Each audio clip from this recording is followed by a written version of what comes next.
She walked into the office every morning with quiet determination, her heels clicking against the marble floor, her eyes set on the endless possibilities ahead. She had spent years working tirelessly, taking on projects no one else wanted, staying late when others had long gone home. But no matter how hard she worked, her boss never seemed to notice. To him, she was just another employee, someone to keep in the background, someone who followed orders but would never lead. He dismissed her ideas in meetings, gave credit for her work to others, and never once considered that she could be more than what he saw. He underestimated her, but she noticed everything. She watched how the company was run, how decisions were made, and how opportunities were missed. She paid attention when others didn't, learned the business inside and out, and prepared herself for a moment no one else saw coming. Then one day, it happened. A shift in the market, a financial crisis, a mistake that couldn't be ignored. And suddenly, the boss who had always seemed untouchable was standing on shaky ground. Investors were pulling out. Clients were losing trust. The company was on the verge of collapse. She could have walked away. She could have watched from a distance as the business crumbled under the weight of his arrogance. But instead, she made a choice, a bold, unexpected choice. She stepped forward. What happened next shocked everyone, including the man who had once dismissed her without a second thought, because the woman he had overlooked for so long was now the only person who could save everything he had built. And she wasn't about to let this moment slip away. This is the story of how she turned the tables, took control, and proved that underestimating the wrong person can be the biggest mistake of all. That's a long continuation, but I'll keep it engaging, suspenseful, and natural while expanding on the conflict. Here's the next part of your story. She had spent years being invisible in that office, but now every pair of eyes was on her. The weight of their stares pressed against her, but she didn't flinch. She had waited for this moment, prepared for it, even if no one else had seen it coming. The silence stretched. Her boss shifted in his chair, his jaw tight. She could tell he wanted to dismiss her, wave off her words like he always had. But something was different this time. He wasn't in control. The room was hanging onto her every word, and for once, he wasn't the center of attention. She continued, her voice steady. She outlined the company's failures, not to humiliate him, not to tear him down, but to make them face the truth that ignoring problems didn't make them disappear, that arrogance had blinded them to real solutions, that the business wasn't collapsing because of bad luck, but because of bad leadership. She had seen the warning signs long before the crisis hit. Contracts left unsigned, clients expressing concerns, then quietly walking away, competitors moving faster, smarter. Every time she had tried to raise a flag, she had been shut down. Not your place. Stay in your lane. We've got this under control. Except they hadn't. And now they were paying the price. She could feel the tension thickening in the room. Some of the executives looked uncomfortable, others thoughtful. A few nodded subtly, as if realizing she was only saying what they had all been thinking. Her boss, though his face was unreadable, he was calculating, trying to regain control of the situation, but he was out of moves. One of the senior board members cleared his throat and leaned forward. And what exactly do you suggest we do about it? This was it. The moment that would change everything. She took a slow breath. We stop playing defense. We stop reacting to problems and start preventing them. We change the way we operate before there's nothing left to save. She laid it all out.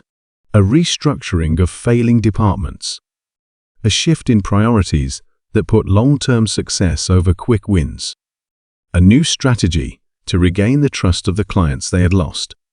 Plans she had been crafting in her head for years, waiting for the right time to bring them forward. The room was dead silent when she finished. For the first time, they weren't ignoring her. They weren't brushing her aside. They were considering her words, actually weighing them. Then, finally, her boss spoke. His voice was clipped, controlled. "You think you can fix this?" She met his gaze without hesitation. "I know I can." For the first time in her career, he didn't laugh. He didn't dismiss her. He didn't tell her she was out of line. Because deep down, he knew the truth. She was the only one in that room who had seen this coming. And she might be the only one who could save them now. The silence in the room stretched, thick with something unspoken. She could see it in their faces: doubt, curiosity, a flicker of something that hadn't been there before. Maybe respect. Maybe fear. She wasn't sure yet, but she knew one thing: they were listening now. And that changed everything. Her boss leaned back in his chair, studying her like she was a puzzle he couldn't quite solve. "You're confident," he said finally, his voice calm, but edged with something sharper. "That's good. But confidence isn't enough. Fixing this won't be easy." She didn't flinch. "I know." He tapped his fingers against the table, glancing at the board members, then back at her. "All right," he said, his tone unreadable. "Tell me exactly how you plan to do it." The moment was surreal. For years, she had been dismissed in this very room. Now, the people who had ignored her were waiting for her to lead. But she didn't let herself get lost in the moment. She stayed focused. She outlined the first steps: immediate damage control. They needed to regain the trust of their biggest clients before they lost everything. That meant personal outreach, not scripted PR statements. It meant proving, not just promising, that things were changing. One of the senior executives shook his head. "Clients are leaving because they don't trust the leadership. If we tell them things are different, but they see the same faces, why would they believe us?" The question was directed at her, but she knew who it was really about. The man sitting at the head of the table. Her boss's jaw tightened. He wasn't used to being the problem. He was used to being the solution, or at least pretending to be. But now, even his own team was questioning him. She didn't answer right away. Instead, she let the silence do the work. The weight of the truth settled over the room. It was a risk, pushing him like this, but it had to be done. Then, finally, she spoke. "We need visible change. Real change. That means shifting leadership where it matters." His expression remained blank, but she caught the flicker of something in his eyes. He knew what she was saying, and so did everyone else in the room. The conversation didn't end there. The debate stretched on, voices rising, ideas clashing. Some of them wanted to play it safe, hold on to the familiar. Others saw the truth sticking to the same path would only lead to failure. As the meeting went on, she felt something shift. Some of the executives, who had once dismissed her, were now looking at her differently. She was no longer just another voice in the background. She was the person with the answers. The one who saw the way forward. But she also knew this wasn't over. Not even close. Because even as she laid out her plan, even as she won over more people in the room, she could feel the tension tightening around her. Not everyone wanted change, and some would do anything to stop it. She saw it in the way her boss's gaze darkened, the way his grip tightened around the arm of his chair. He wasn't going to let go of his power so easily. And she wasn't sure just how far he was willing to go to keep it. The tension in the office grew thicker with each passing day. Decisions were being made, changes were starting to take shape, but beneath it all, there was an undercurrent of resistance. Not everyone wanted things to change. Not everyone wanted her to succeed. She could feel the pressure mounting, the unspoken battles playing out in closed-door meetings, whispered conversations in hallways. Some of the executives had shifted in her favor, recognizing that her ideas were the only thing keeping the company from sinking further. But others, especially those who had benefited from the old system, were watching her every move, waiting for her to slip. Her boss was at the center of it all. He had stopped openly challenging her, at least in meetings. Instead, he had gone quiet, listening, calculating. She knew that wasn't a good sign. He wasn't the kind of man to sit back and let things happen. He was waiting for his moment, for the right time to strike. Then, things started to go wrong. First, it was a contract, a deal that had been all but finalized, suddenly fell apart. A client who had seemed ready to recommit to the company backed out without warning. When she tried to get answers, she was met with vague explanations and dodged phone calls. It didn't feel like coincidence. Then, internal reports started going missing. Emails she had sent outlining key strategies were never received. When she brought it up, she was met with confusion, apologies yet no real answers. It wasn't just small setbacks. It was sabotage. She didn't have proof, but she knew exactly where it was coming from. He wasn't going to fight her head on. He was going to make her fail from the inside. She doubled down, working even harder to keep things on track. She personally met with clients to rebuild trust. She resent every lost email, made sure there were no gaps in communication. Every time something went wrong, she found a way to fix it. But she was running out of time. The final breaking point came when an investor meeting was called without her knowledge. She only found out because one of the executives, one of the few she trusted, gave her a quiet warning just before it started. She rushed to the conference room, her pulse hammering. When she walked in, she immediately understood what was happening. Her boss was sitting at the head of the table, his expression calm, controlled. Across from him were key investors, their expressions unreadable. And then she saw the documents in front of them, proposals, reports, none of which she had prepared. He was making his move. He looked up, met her gaze, with something close to amusement. He had planned this. Set it up so she would walk in unprepared, outnumbered. She had fought to change this company, to fix what had been broken. And now, he was trying to take it all away. But he had underestimated her once before. And he was about to realize that was the biggest mistake he could have made. She didn't sit down. She didn't look away. If she was going to fight for this, she needed to do it on her feet. The investors were already flipping through the reports in front of them, their expressions carefully neutral. She knew better than to take that at face value. They weren't here for a friendly conversation. They were here to make a decision. And if her boss had his way, they would decide she wasn't worth the risk. She forced herself to stay calm. "I wasn't aware of this meeting," she said, her voice steady. "If I had been, I would have prepared my own reports." Her boss leaned back in his chair, his expression unreadable. "I didn't think you'd need them," he said smoothly. "We've already outlined everything." A subtle but sharp move, making it look like she wasn't necessary. Making it seem like he had things under control. But she wasn't going to let him dictate the conversation. She turned to the investors. "I hope you'll give me the opportunity to present my side," she said. "After all, if we're discussing the future of this company, you should have all the information." A few of them exchanged glances. One of them, an older man with sharp eyes, folded his hands on the table. "Go ahead," he said. That was all she needed. She laid everything out. The sabotage, the missing emails, the sudden lost contracts. She didn't point fingers outright, but she didn't have to. The pattern was clear. Someone had been working against progress, against real change. She also didn't waste time defending herself. Instead, she focused on what mattered: the company's survival. She showed them the strategies she had been working on, the plans that had already started to rebuild trust with key clients. She proved that progress was happening, despite the roadblocks. Her boss was watching her carefully now.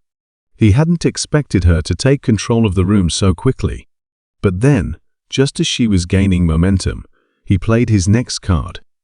He pushed a folder across the table, his face perfectly composed. "You've made a lot of points," he said. "But there's something else the investors should see." She hesitated before picking it up. The moment she opened it, her stomach dropped. Inside were emails, ones that had supposedly come from her. Emails making reckless financial promises, undercutting contracts, and suggesting massive, unsustainable changes. They were fake, but they were convincing. And just like that, the conversation turned.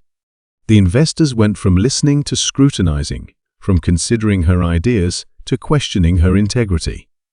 It wasn't just sabotage. It was a full-blown attack, and she had no idea how far he was willing to go next. Her fingers tightened around the folder as she flipped through the forged emails. Every word, every signature, had been carefully crafted to look like her own. It was a masterful setup, one designed not just to discredit her, but to destroy her completely. The investors murmured among themselves, their trust shifting. Her boss didn't even have to say anything. He had planted the doubt, and now it was spreading.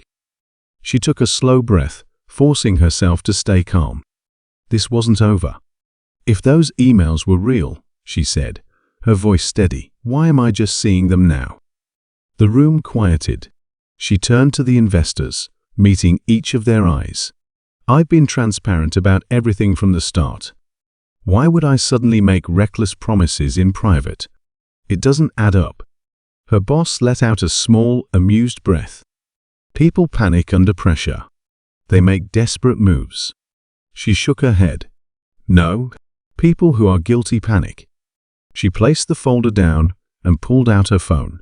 And people who have nothing to hide have proof. She tapped the screen and pulled up her email logs, her sent messages. Every official email I've sent is archived. If you cross-check with the company's server, you'll see these emails were never sent from my account. The investors exchanged glances. One of them nodded to the IT director, who had been sitting quietly at the table. Can you verify that? The IT director hesitated, then stood.